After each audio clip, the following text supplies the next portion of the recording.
seu o inário? Quantos trouxeram o inário?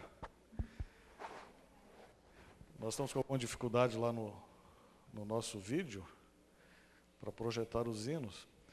Eu quero lembrar que sempre que a gente vem à igreja, os que são membros da igreja devem trazer o conjunto, né? A Bíblia e o inário. Se você não tem inário, ali atrás, aquelas duas prateleiras, tem alguns inários da igreja.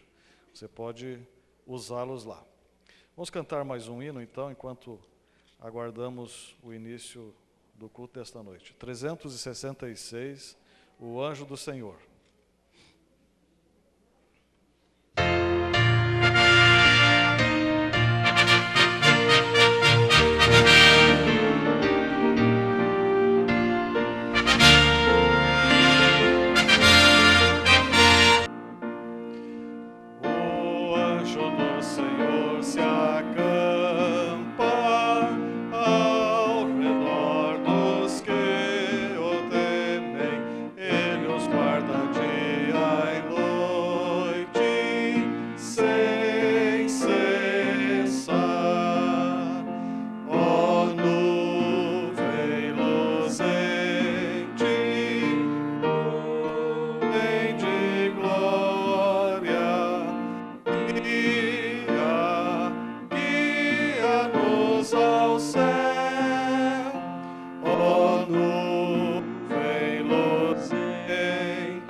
Queremos cumprimentar a todos os irmãos e amigos que chegaram aqui nesta noite para adorarmos o nosso Deus.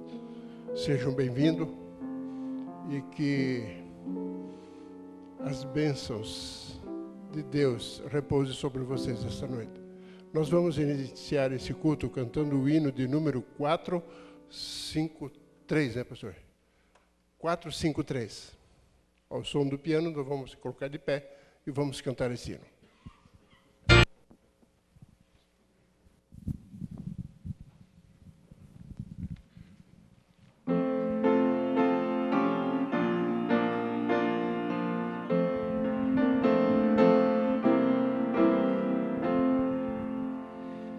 Tudo é belo em derredor, com amor no lar, a beleza em cada flor, com amor no lar.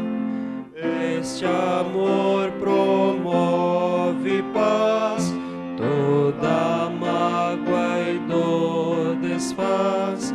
Luz, saúde e gozo traz, sempre amor no lar.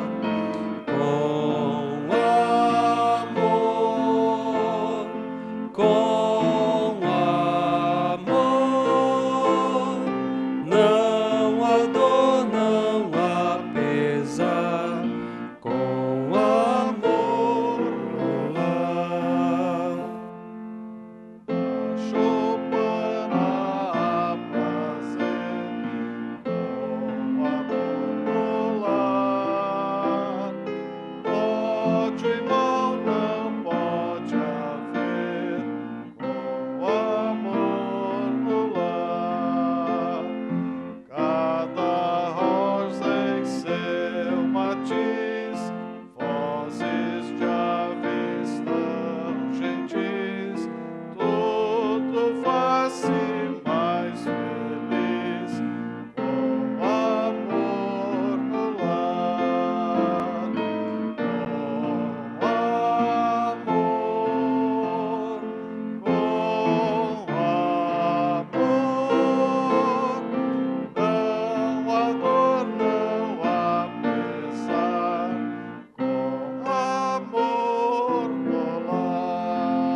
Hoje nós vamos ter o nosso momento de oração um pouco diferente do que temos feito todas as quarta-feiras aqui.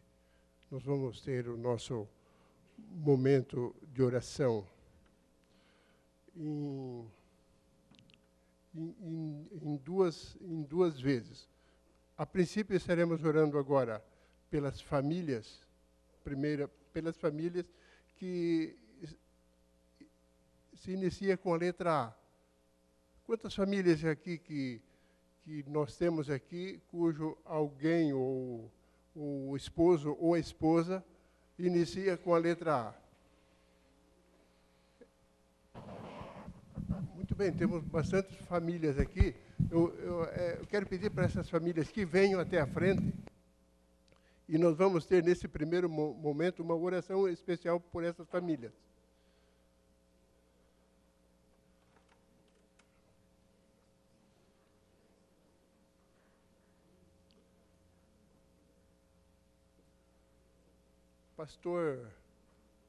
Pastor, ora, faz essa primeira oração, pastor.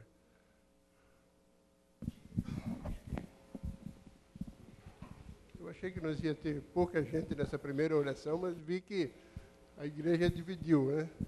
Quase a metade dos que estão vieram aqui na frente. Vamos então... Que bom que você veio aqui nessa noite, e hoje nós vamos orar pelo irmão Agostinho, pela família toda, e por todos os irmãos ou líder de família que começa com a letra A, pela família inteira, ok? Quero ler um verso da Bíblia para você que diz assim: lançando sobre ele toda a vossa ansiedade, porque é ele que tem cuidado de vós. Deus tem cuidado de cada um de nós. E nós queremos entregar a vida de vocês e a vida da família de vocês, as nossas famílias, nas mãos do Senhor. Feche os seus olhos e vamos orar a Deus.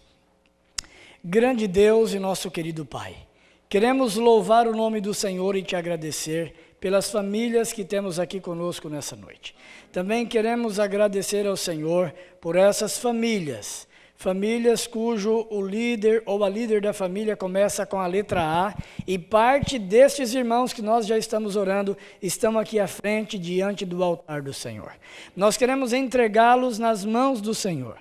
São famílias que têm lutas, problemas, dificuldades, necessidades, e nós queremos entregar o pai, a mãe, os filhos, genros, noras, netos, enfim, toda a família nas mãos e nos braços de Cristo Jesus. E que todas as necessidades dessas famílias, sejam elas físicas, emocionais, sejam espirituais, sejam financeiras, psicológicas, seja o que for, que todas essas necessidades sejam supridas para a honra e para a glória de Cristo Jesus. Talvez alguma dessas famílias, ou uma outra família, alguém da família que está sentado, está passando por um problema grave, um problema que não vê saída ou solução, em nome de Jesus. Interfira na vida dessa família ou dessa pessoa, para que o nome do Senhor seja honrado e glorificado na vida dessa família e dessa pessoa também. Cuida de cada um de nós, nos abençoe. Rogamos por Jesus, nosso querido Salvador. Amém. Amém. Que Deus continue abençoando a cada uma das famílias. Nós vamos continuar orando por vocês, ok? Até o sábado.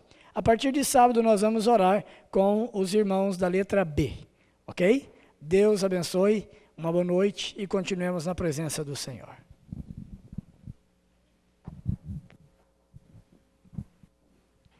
Continuando agora a nossa adoração, nós vamos adorar a Deus trazendo a nossa oferta de sacrifício. Vamos 457, 497, né? 497. E enquanto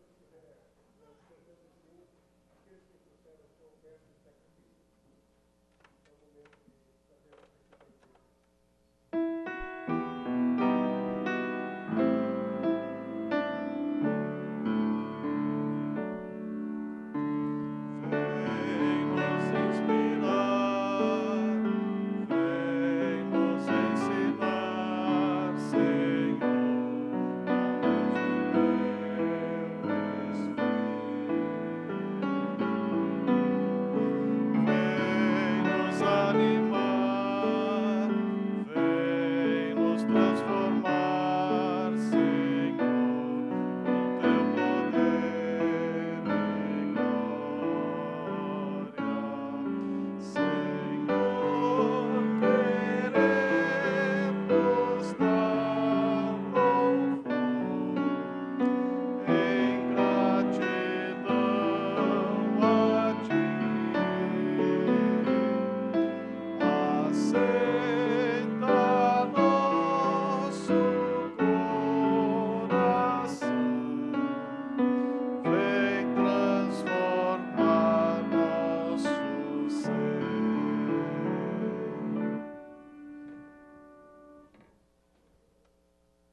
Agora, então, teremos o nosso segundo momento de oração. Eu quero convidar você agora a se colocar de joelho e todos que tiverem um pedido, um agradecimento a Deus, façam isso agora, silenciosamente. Vamos dar aí 30 segundos, quem sabe 1 minuto. Você vai se ajoelhar e vai fazer o seu pedido e depois, então, o pastor vai orar pelos pedidos, por toda a igreja, por todos os que aqui estão.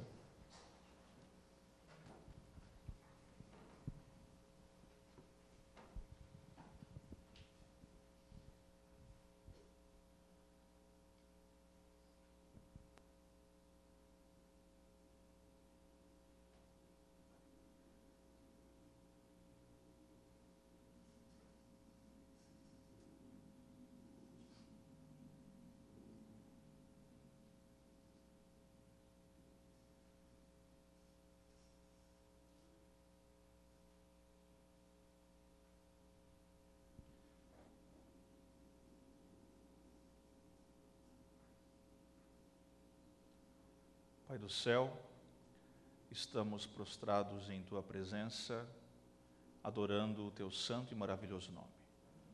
Nesse momento que colocamos em Tuas mãos nossos pedidos, nossas necessidades, mas também nossa gratidão. Tu és um grandioso Deus, tens dado a cada um de nós bênçãos imerecidas, dádivas preciosas de Tuas maravilhosas mãos. Te louvamos por tudo o que o Senhor tem nos dado a nós e a nossa família. Mas quem sabe temos aqui corações contritos, necessitados, e te rogamos, Pai, que a Tua bênção recaia sobre a vida de cada um de nós. Que Jesus seja a resposta que estamos buscando nesta noite. Que Jesus possa preencher nosso coração. Estamos aqui para falar, Pai, de família.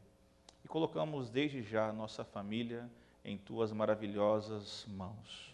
Sabemos que tens um plano para a nossa família, embora o inimigo tenha suas estratégias, tenha trabalhado contra a família, mas em Ti nossas famílias serão vencedoras. Portanto, Pai, colocamos nossa família em Tuas mãos. E Te pedimos agora, onde Tua palavra será aberta, que ela venha e fale poderosamente ao coração de cada um de nós. Nós oramos em nome de Jesus. Amém.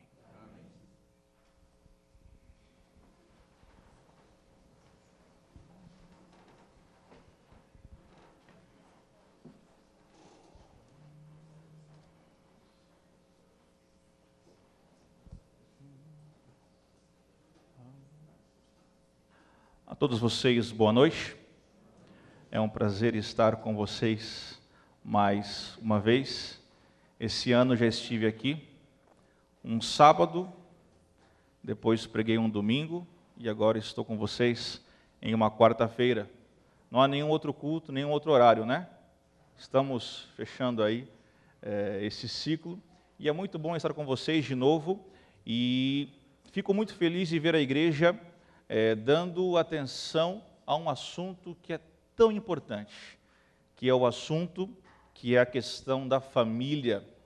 Nos dias que vivemos, amados, nós precisamos de forma urgente levantar barreiras em nosso lar. O inimigo tem usado das mais diversas estratégias para derrubar, para destruir, para trazer a tragédia e o pecado à nossa família. Portanto, nós que somos pais, que somos mães, que temos essa preocupação a mais, temos que ter a consciência do momento que estamos, temos que orar mais, clamar mais a Deus por nossa família, mas temos que sim levantar barreiras para que o inimigo, para que o mal não adentre o nosso lar. E muitas vezes, quando nós falhamos, ele começa uma obra lenta, mas uma obra que, infelizmente, tem destruído muitas famílias, muitos lares. Portanto, parabéns a essa igreja por dar atenção, por dar aí um espaço para que nós tratemos desse tema fundamental. Nós, adventistas, temos a consciência exata da importância e do valor da família. Então, estaremos, por aquilo que eu entendi na igreja, várias quartas-feiras tratando desse assunto vital.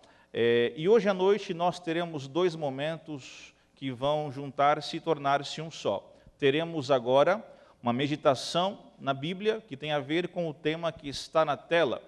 Eu vejo que alguns têm em suas mãos um guia de estudos, ok? Nós estamos estudando, nestas quartas de adoração em família, o livro Ciência do Bom Viver, e no tema de hoje estaremos aí recapitulando, tratando de assuntos relacionados aos capítulos 5 e 6 deste livro. Deixa eu só fazer um teste, ver se está funcionando. Vamos lá. O teste me diz que não está. Quando eu precisar, então, você pode clicar daí. Então, vamos lá. Abra sua Bíblia em João, capítulo 5.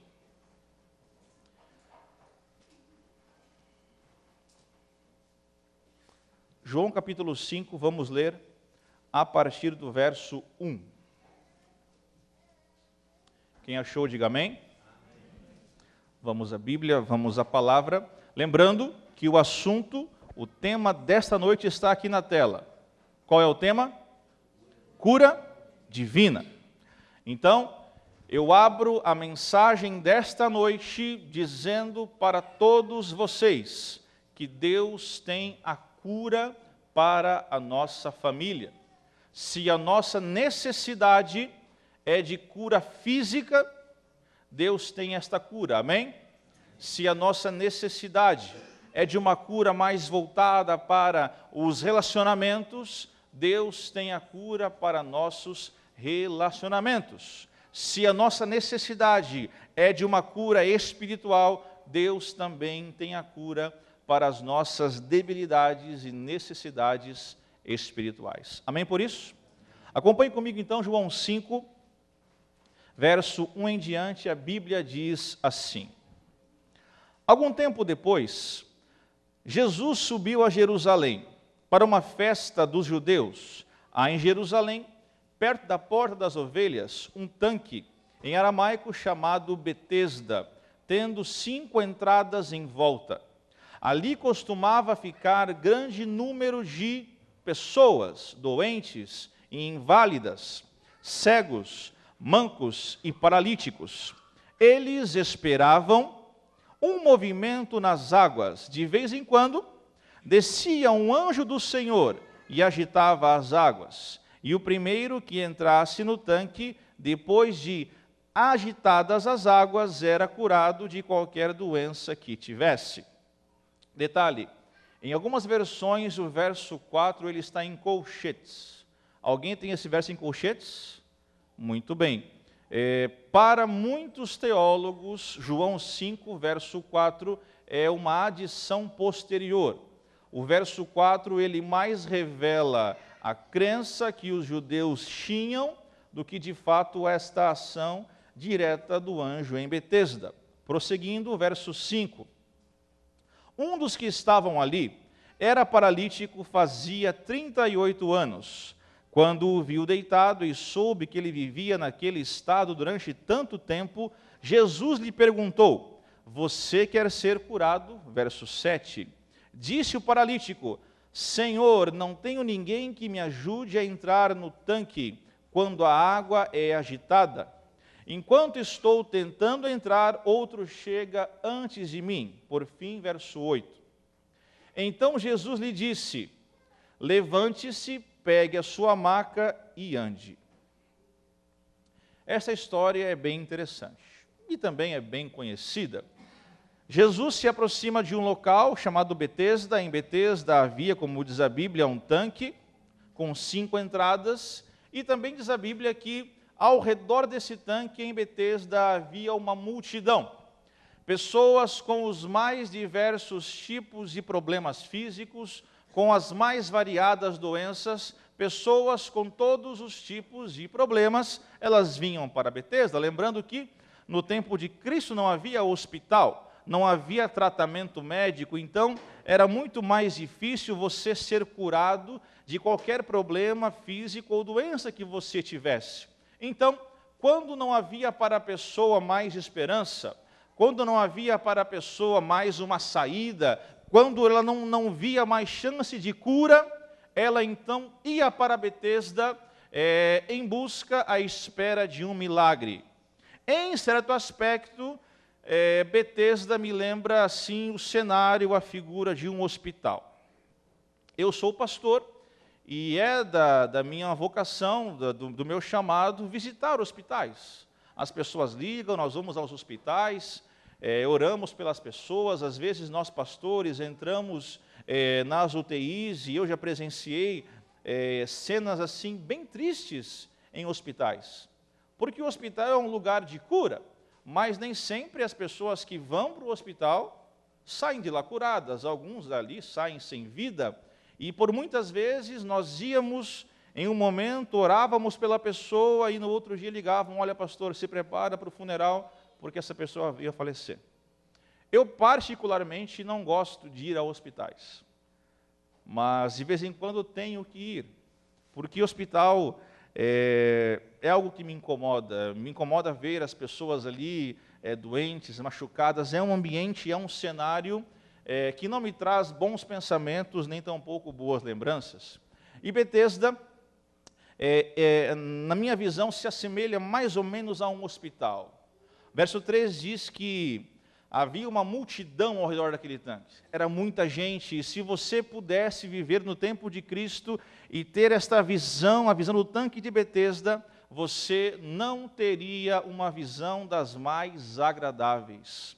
Você veria uma multidão de pessoas com problemas, com doenças, algumas em partes do corpo. Era de fato um cenário catastrófico, um cenário trágico. Betesda era um lugar, queridos, de gente sem esperança. Quando acabavam os recursos, quando acabavam ali os tratamentos, quando não tinha mais esperança, as pessoas iam para Betesda. E o texto bíblico diz que esse paralítico com quem Jesus conversou estava ali em Betesda há quanto tempo? 38 anos. São aproximadamente 14.000 dias. E esse homem, até então, não havia encontrado a cura para a sua doença. Esse homem, com certeza, era um judeu. E por ser judeu, a sua aflição ainda aumentava mais. Por quê? Na teologia judaica, no pensamento judaico, havia a seguinte tese, e a tese era assim: para os judeus, o homem que era obediente a Deus, fiel, leal aos mandamentos de Deus, esta pessoa seria abençoada por Deus. E a pessoa que cometia algum pecado, a pessoa que cometia algum delito, a pessoa que cometia algum deslize, em algum momento da sua vida, esta pessoa seria castigada por Deus. Claro que no Antigo Testamento, especificamente no Pentateuco, há uma bênção específica e especial para os leais e para os obedientes. Mas os judeus, eles entendiam que somente os obedientes eram abençoados e que os desobedientes, os infiéis, eles eram amaldiçoados e castigados por Deus. Exemplo, Ana, mãe de Samuel. Ana tinha um problema. Qual que era o problema de Ana? Ana era estéril, não podia ter filhos. Então, para as pessoas que cercavam Ana, ela era estéril, ela tinha esse problema físico, porque no passado ela havia cometido um pecado. Outro exemplo, Jó. Quando você vai para Jó, capítulo 1, verso 1, a Bíblia mesmo diz que Jó era um homem íntegro, reto, temente a Deus e que se desviava do mal. Mas do dia para a noite, Jó, que era um homem de muitas posses, tinha uma grande família, Jó perdeu as posses, perdeu a família, perdeu a saúde, perdeu quase tudo.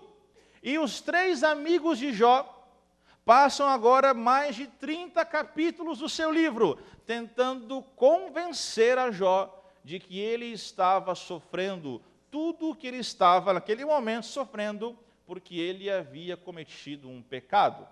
Este era o conceito judeu de bênção e maldição, mas este é um conceito de fato limitado, porque vocês sabem que os fiéis são sim abençoados, mas é também possível e plausível que os fiéis passem por provações, sim ou não? Os infiéis, os desobedientes, claro que em algum momento pagarão por seus atos, mas isso também não implica que eles em algum momento não sejam abençoados. Em outras palavras, tanto o infiel quanto o fiel podem ser abençoados e podem passar por maus momentos e também passam. Mas este homem em Betesda era um judeu, pensava como um judeu. Então, a cada dia, a cada manhã, destes 38 anos, esse homem acordava pela manhã e se perguntava: qual é o meu pecado? O que foi que eu fiz? Qual é o meu erro? E por estar há tanto tempo doente, esse homem começou a entender que seu pecado era realmente muito grave.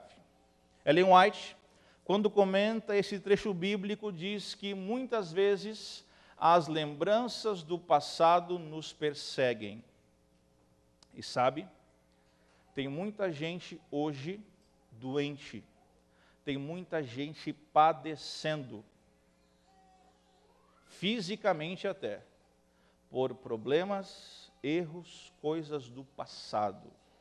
Poucas coisas na vida atormentam mais o ser humano do que uma consciência culpada, do que uma consciência marcada pela mancha do pecado.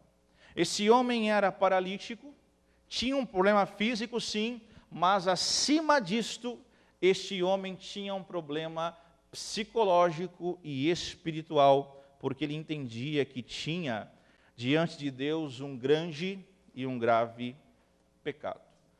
Mas Betesda traz a nós algumas lições. Por exemplo, o verso 4 diz que a primeira pessoa que entrasse no tanque era curada. Esse é um conceito egoísta. Por quê?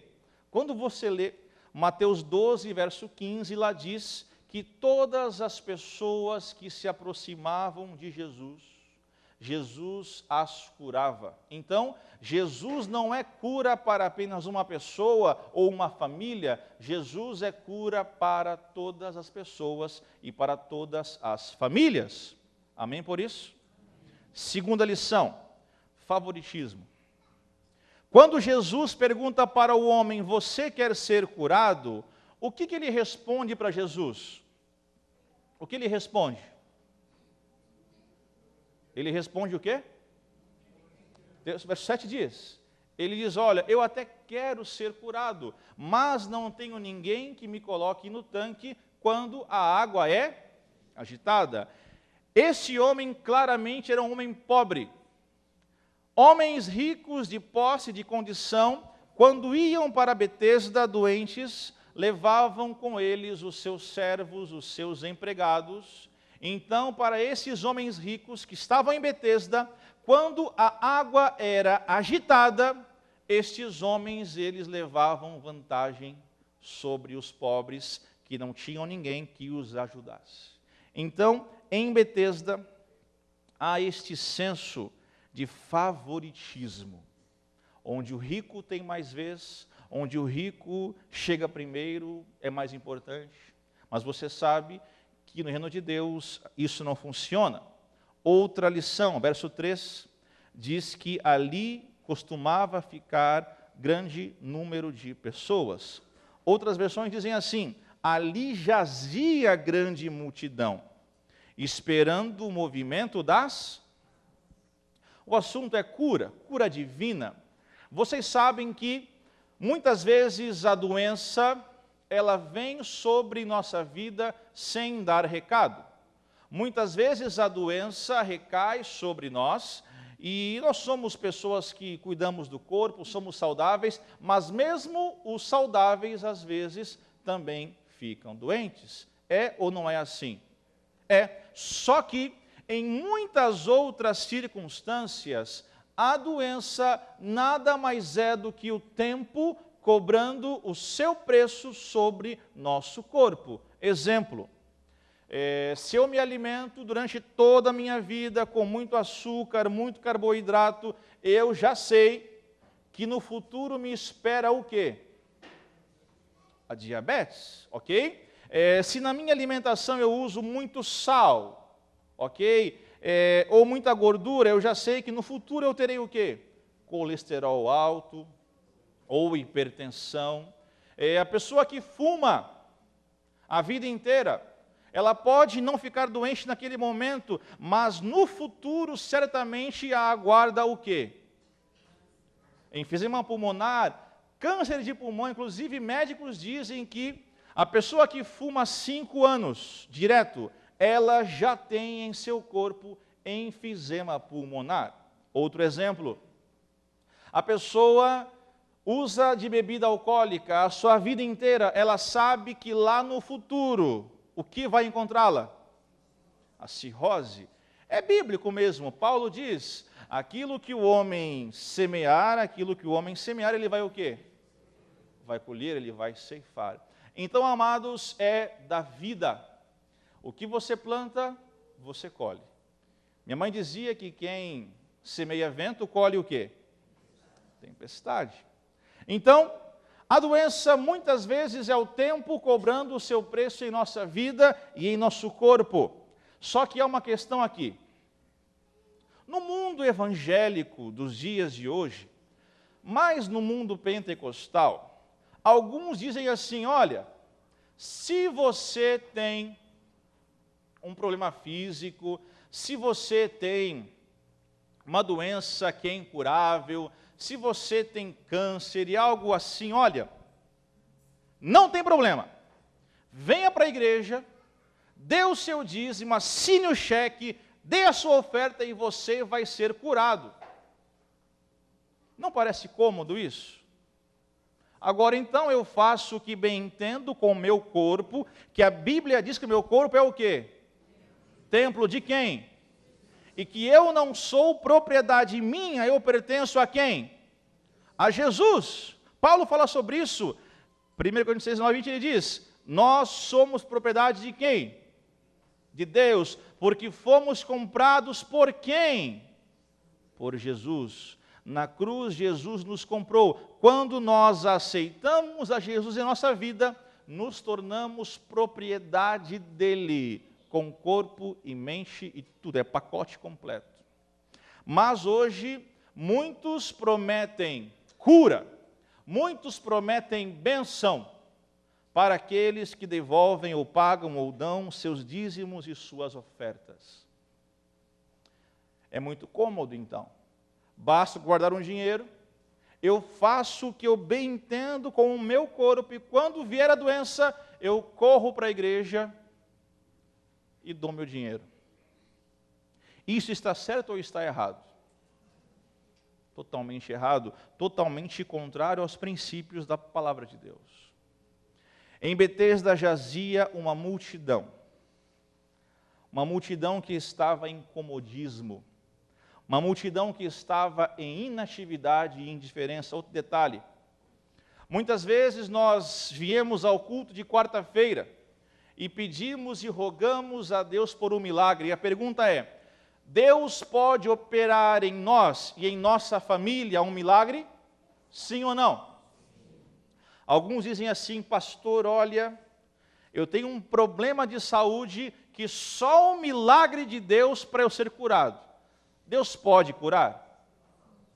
Ah, pastor, o meu casamento está numa situação tão delicada, mas tão delicada, que só um milagre de Deus para salvar o meu casamento. Tem problema aqui? Às vezes tem. Deus pode operar milagres? Sim ou não? Nós cremos em um Deus de milagres? Sim? Nós cremos em um Deus que pode tudo? Deus pode tudo? Deus pode operar todos os tipos de milagres? Só que é muito fácil pedir a Deus um milagre para minha família ou para meu casamento, quando a culpa da tragédia que tornou-se minha família ou meu casamento é minha mesma. Quando não há diálogo em família, quando Deus não faz parte do meu lar, quando não há respeito, amor do esposo com a esposa, com os filhos. E nós então falhamos, não buscamos a Deus em primeiro lugar, vamos falhando e passam meses, passam anos, vamos nos afastando dentro de casa, e aí chega ao ponto de dizermos, olha, só um milagre. Deus pode operar? Sim ou não? Ele pode. Ele sempre opera? Ele sempre opera? Então, queridos, vamos lutar mais para não ficarmos em busca desses milagres. Por quê? Por que digo isso? Porque abordo dessa forma. Porque o mundo evangélico trouxe à tona, criou um Deus milagreiro. Quer ver um exemplo? Eu gosto muito de futebol. Levanta a mão quem gosta de futebol. No momento eu torço para a Argentina, porque o Brasil está feio e ela parece que também perdeu por hoje, alguma coisa assim. E quando o jogo acaba, o jogador fez um gol, ele vem dar entrevista e diz, olha, hoje eu estou muito feliz porque Deus me abençoou e eu fiz um gol. Mas e o time do adversário lá, então? Não tem bênção para eles? Quer ver um outro exemplo? Um dia desse alguém falou assim, olha, eu estou muito feliz porque hoje Deus me abençoou e eu achei R$100 na rua. É bênção ou não é? É bênção ou não é? E para quem perdeu é o quê? Você entende? Então, muitas vezes nós criamos um Deus milagreiro. Muitas vezes nós queremos colocar Deus onde Deus não está. E muitas vezes queremos milagres de Deus. E às vezes Deus não faz alguns milagres que nós buscamos. Então, queridos, aqui existe nossa parte. Quem sabe para não chegar ao ponto de dizer, só um milagre salva minha família. Entre em ação agora. Busque mais a Deus agora. Ame mais a sua esposa. Ame mais seus filhos. Passe mais tempo com eles. E nunca vai ser necessário um milagre para salvar a tua família, porque você a está salvando dia após. E com a saúde é a mesma coisa. Não deixe chegar ao ponto de que só um milagre vai salvar a sua vida ou a sua saúde. Faça o certo hoje, faça o certo aqui e faça o certo agora. Amém? Mas há um outro problema em Betesda. Cristo pergunta para o homem, chega para o homem e pergunta assim, você quer ser curado? O homem estava ali há quanto tempo? Qual deveria ser a resposta imediata dele? Para ontem, Jesus. Aí no verso 7, o homem diz o quê? Estou querendo aí. Estou com essa intenção, mas olha, não há ninguém que me coloque no tanque. Esta resposta revela duas coisas para mim. Primeira, o pior problema deste homem não era sua paralisia física, mas sim sua cegueira espiritual. Porque ele estava diante de Jesus. Então entenda o cenário. Um judeu diante do Messias. Jesus oferecendo a cura para ele. E ele ainda querendo dar o seu jeito pessoal. Além desta cegueira espiritual, também esse homem revela a tentativa de continuar ou tentar salvar-se a si mesmo sozinho. Chegará um momento em nossa vida que só Jesus dará a nós cura, dará a nós bênção, dará a nós perdão e salvação. Mas muitas e muitas vezes nós ainda queremos continuar resolvendo as coisas do nosso jeito. Mas se queremos esta cura, se queremos esta bênção de Deus em nossa vida, precisamos compreender que as coisas devem ser feitas do jeito de quem? De quem? Cristo pergunta para ele: você quer ser curado? A pergunta parece simples. A pergunta parece até fora de contexto. Mas não. Quer ver a prova disso?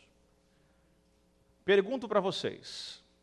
Levante as mãos, quantos aqui querem ser salvos? Levanta a mão assim bem alto. Quem quer ser salvo, levanta a mão. E diga eu. Amém? Pode abaixar. Uma pergunta retórica. E aqui para nós sem sentido. Quarta-feira, 8:45 da noite. Você está cansado, trabalhou hoje o dia inteiro. Você podia estar em casa, no seu sofazinho, comendo uma pipoquinha, vendo as Olimpíadas, e você está aqui agora ouvindo um pastor falar. Se você quisesse ir para o inferno, você estaria aqui hoje? Então eu já sei que você está aqui porque você quer ser salvo. Mas esta pergunta é muito mais profunda do que a gente pode pensar. Por exemplo, se eu sair daqui agora e for em algum boteco, tem boteco por aqui, por perto? Tem boteco? Tem bar? Tem bar? Tinha aqui do lado quando eu frequentava. Tem ainda? Na Avenida Getúlio Vargas. Se eu for na avenida, lá no boteco e perguntar assim: aí moçada do boteco, vocês querem ser salvos? Eles me dirão o quê? Quem estiver conseguindo falar ainda vai dizer. Se eu sair do boteco e for na Boca de Fumo, tem em Joinville a Boca de Fumo? Já tem por aqui? Já chegou? Parece que sim, né? E perguntar para os maconheiros: senhores maconheiros, vocês querem ser salvos? Eles dirão o que para mim? Paz e amor, né? A gente aceita. Uma pergunta retórica, mas a pergunta é mais profunda do que a gente pode pensar. A pergunta é: você quer ser salvo? Você quer receber esta cura e esta bênção em sua vida? Quer mesmo? E o que eu tenho feito? Fala o que sobre isso? As músicas que eu ouço? Os sites que eu acesso? As amizades que eu desenvolvo? Meu namoro, meu noivado, meu casamento, meu emprego, o lidar com o meu dinheiro. Por exemplo, demos oferta agora aqui. Do que nós ganhamos, nós sabemos que uma parte pertence a Deus. Quantos por cento pertence a Deus? Peguei vocês, 100%. Salmo 24, verso 1 diz: olha, tudo isso aqui é dele. Eu dou 10 só para provar para todo o universo que ele é dono de tudo. Mas os outros 90 são de quem? Dele também. Então eu sou responsável por honrar a Deus, glorificar a Deus com os outros 90% que sobram. As coisas que eu compro, as roupas que eu uso. O que isso revela de fato sobre a minha vontade ou minha intenção de ser salvo? Aí você entende que querer ser salvo vai muito mais além do que apenas levantar as mãos. Aí Jesus olha para o homem, verso 8, e diz assim: levante-se, pegue a sua maca e ande. O que é isso? Verso 8 é graça. Te pergunto, este judeu, cabeça dura, merecia ser curado? Sim ou não? Sim ou não? Sim ou não? Não? Não. Nós não merecemos nada de Deus. Nunca iremos merecer nada. Já preguei sobre isso aqui, faz alguns domingos atrás. Quem esteve aqui lembra. Deus é graça. E João 5, verso 8, é Jesus revelando a sua graça novamente para alguém que não merece. Levante-se, pegue a sua maca e ande. Jesus é cura, Jesus é bênção, Jesus é milagre para todas as pessoas. E Ele quer operar na sua vida e na minha vida esta cura, esta bênção e este milagre. Amém? Vamos agora para a tela, para a gente poder recapitular a lição número 2. A lição cita Mateus 4, 23, onde diz assim: Jesus percorria toda a Galileia, fazendo o quê? Ensinando nas sinagogas e pregando e fazendo o que mais? Jesus tem um interesse pessoal também por nossa cura física. Inclusive, nos 4 evangelhos você verá mais vezes Jesus curando pessoas do que pregando sermões. Há um interesse divino em nossa cura física, psicológica e também espiritual, ok? Vamos seguindo. A primeira pergunta está aqui. Pergunta 1 diz: que tipo de atitude coloca uma pessoa movida pela sensualidade diretamente sob o controle de espíritos maus? O livro responde. Pode passar a próxima slide. Podemos ler a resposta juntos? Pode ser, todos juntos? No 3, 1, 2, 3. Vamos lá, todos. Todos aqueles que voluntariamente se apartam de Deus estão se colocando sob o domínio de... Muito homem brinca com o mal. Lê comigo. Julgando o que o pode deixar quando lhe... Aqui há algo interessante. Pessoas que abandonam, se apartam dos mandamentos, de forma o quê? É o que a Bíblia chama de pecado de mão levantada, mão estendida. É aquele pecado que a pessoa comete tendo plena consciência do que está fazendo. Pessoas que agem desta forma estão se colocando no território do inimigo e são muito mais suscetíveis a pecados como os pecados da sensualidade. E Ellen White mesma diz que quando você cede a primeira vez, fica muito mais difícil você vencer na segunda tentação. Então, quem peca pela primeira vez, pecará facilmente numa segunda, terceira ou quarta oportunidade. Por quê? O pecado nos torna escravos. Então temos que manter distância, mas como falei no princípio, levantar barreiras em casa contra o pecado, ok? Vamos à pergunta 2. Então, quem tem o guia, responde na pergunta 1, ali onde está em branco, a palavra mandamentos. Vamos à pergunta 2. Diz assim a pergunta 2. O que precisa fazer quem acostumou-se a pecados sexuais, mas deseja que Cristo passe a dominar sua mente? Próximo clique, vamos à resposta. Leia a resposta comigo, por favor, todos juntos. Deus não domina nossa mente sem nosso... Ninguém que caiu tão baixo que não possa encontrar libertação em... Cristo quer operar, quer salvar, quer curar, quer abençoar, mas Cristo não fará isto sem nosso... Apocalipse 3:20, eis que estou à porta e arrombo a porta. Diz assim o texto? O que ele faz? Ele bate. Mas ele só entra, só transforma, só purifica e só cura vidas de pessoas que deixam, que permitem, que dão a Jesus o seu consentimento. Então, pergunta 2, no espaço em branco, a palavra é consentimento. Vamos à pergunta 3, pode passar? Pergunta: onde alguém pode encontrar a Jesus quando deseja viver perto dele? Vamos à resposta, clique, vamos lá. Todos comigo juntos. Não necessitamos ir a Nazaré, Cafarnaum ou para podermos andar nas pegadas de... Acharemos os vestígios dos seus passos ao lado do leito de quem? Do enfermo, onde mais? Nas favelas, onde mais?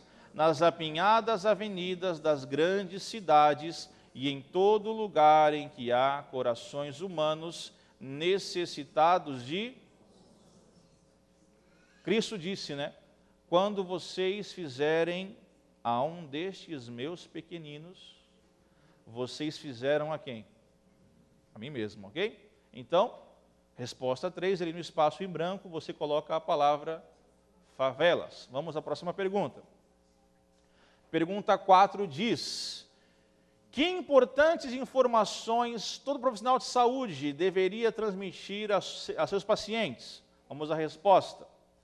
Lê comigo a resposta. Deve ensinar a seus pacientes que devem o quê? Com quem? Então veja, você não vai apenas ficar ali inerte, sentado, aguardando o milagre. Nesse processo de bênção e de cura, quem está sendo curado ou abençoado tem que fazer o quê? Por quê? Enfermidade é o quê? Resultado do pecado. E somente sendo obediente, nós podemos o quê? Só os obedientes, de fato, aos princípios de saúde, eles conservam ou recuperam plenamente a sua saúde. Então, no espaço vazio da 4, você coloca a palavra cooperar. Vamos à pergunta 5. Pergunta 5 é: quando é que um médico está fazendo um mal a seus pacientes? Vamos à resposta. Vamos ao texto, todos juntos. Quando um médico vê um doente sofrendo uma doença ocasionada por regime alimentar impróprio ou outros hábitos errôneos, e todavia deixa de dizer-lhes isso, deviam ser zelosos em lutar para combater as... Muitos profissionais de saúde combatem apenas a doença em si, mas nós deveríamos trabalhar o quê? O que causa a doença. Isso significa trabalhar em prevenção. Mostram estatísticas que de cada real que se investe em prevenção, se economizaria 4 em tratamentos em saúde. Então, até a sociedade, o Brasil, gasta muito mais com tratamentos, porque nós não estamos acostumados a nos prevenir, a trabalhar de fato o que causa as doenças, ok? Vamos à pergunta 6, pode passar. Pergunta 6 diz: que costume está no fundamento de várias doenças? Vamos à resposta. Quando atacados pela enfermidade, muitos não se darão ao trabalho de descobrir passou a dor, tomou o remédio, a pessoa volta a fazer o que fazia antes, volta a comer o que comia antes, ou a não comer, volta a dormir mal, volta a fazer tudo errado, e aí vem de novo a doença. Então, não nos atenhamos apenas aos sintomas, ok? Vamos trabalhar de fato com as causas das doenças, ok? Então, as pessoas que estão focadas só nos sintomas, elas vão continuar com os seus hábitos, o quê? Nocivos à sua saúde. E você sabe, dissemos aqui hoje, o que você plantar, você vai colher. Isso é fato, ok? Vamos à próxima, 7. O que é doença e qual deve ser a primeira atitude do doente? Vamos à resposta, vamos lá. Pode passar? A doença é o quê? É um esforço do quê? Para libertar o organismo de condições resultantes do quê, queridos? Violação das leis de... Em caso de doença, convém verificar o quê? As condições insalubres devem ser... E os maus hábitos? Fazendo isso, você auxilia a natureza em seu esforço para expelir as impurezas e restabelecer as condições normais em seu Então a doença é a natureza te mostrando que você está violando o quê? Então atente-se àquilo que está causando em você a doença. Última pergunta, vamos lá, pergunta 8 diz assim: quais os verdadeiros remédios de Deus e quem deve conhecer os meios terapêuticos naturais? Vamos à resposta, juntos comigo, todos. Ar puro, o que mais? O que mais? Repouso, exercício, regime conveniente, uso de água e que mais? Eis os verdadeiros. Entenda, quando falamos de remédios naturais, não estamos falando nem de um, nem de dois, mas de... Por exemplo, se eu me alimento 100%, não tomo líquido na refeição, não como gordura, origem animal, evito tudo, mas sou sedentário, por exemplo, eu terei boa saúde? Sim ou não? Não. Então a saúde é um todo, é um equilíbrio, ok? Então remédios naturais são 8, não são 1 ou 2 e nenhum é mais importante que outro, ok? Todos são fundamentais, vamos lá. Eis os verdadeiros remédios. Olha aqui agora, ó. Toda deve possuir conhecimentos dos meios naturais e da maneira de... Pode passar. E nós temos esta bênção. Deus nos deu o privilégio de, como adventistas, termos uma mensagem de saúde, de salvação e de cura para as nossas famílias. Ouça agora, isso aqui é importantíssimo. Diz assim Ellen White: o amor difundido por Cristo por todo o ser é um poder o quê?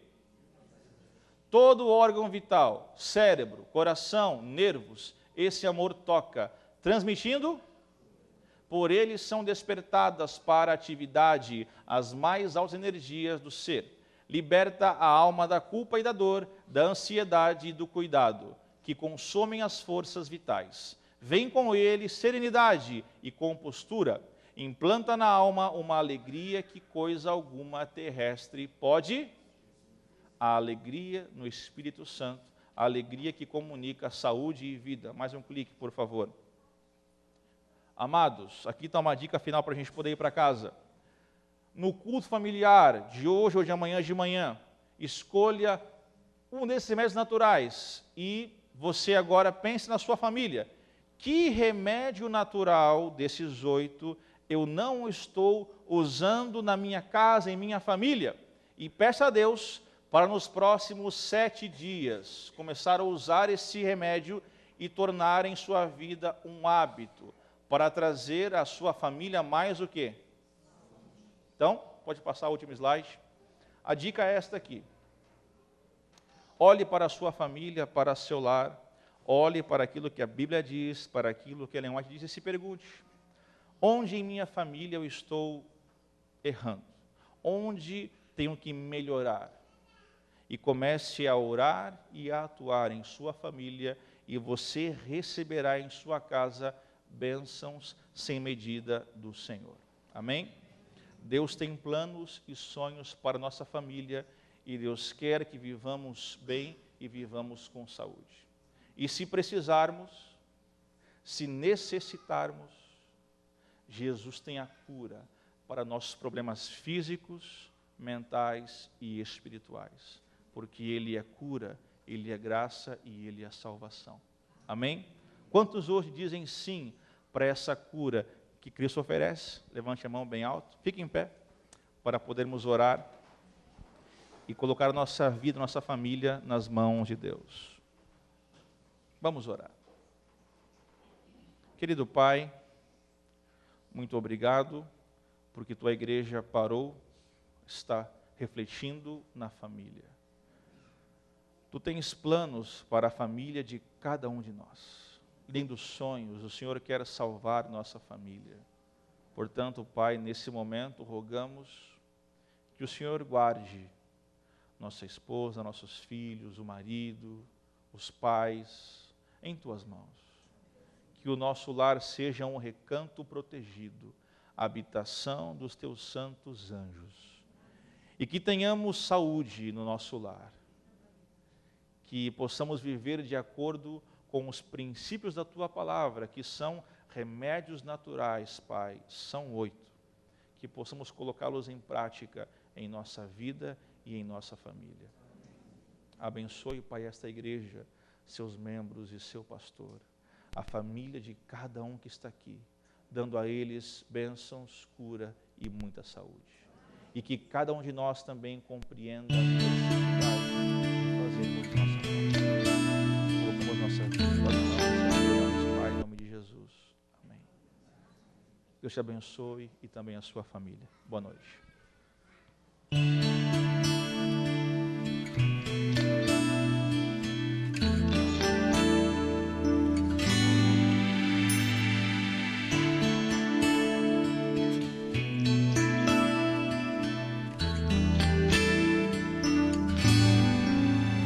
Hoje aqui, meu Jesus me tomou em seus braços e senti o calor do Espírito Santo. Vou em paz, pois o meu Deus ao meu lado vai ficar. E em breve sua face eu verei.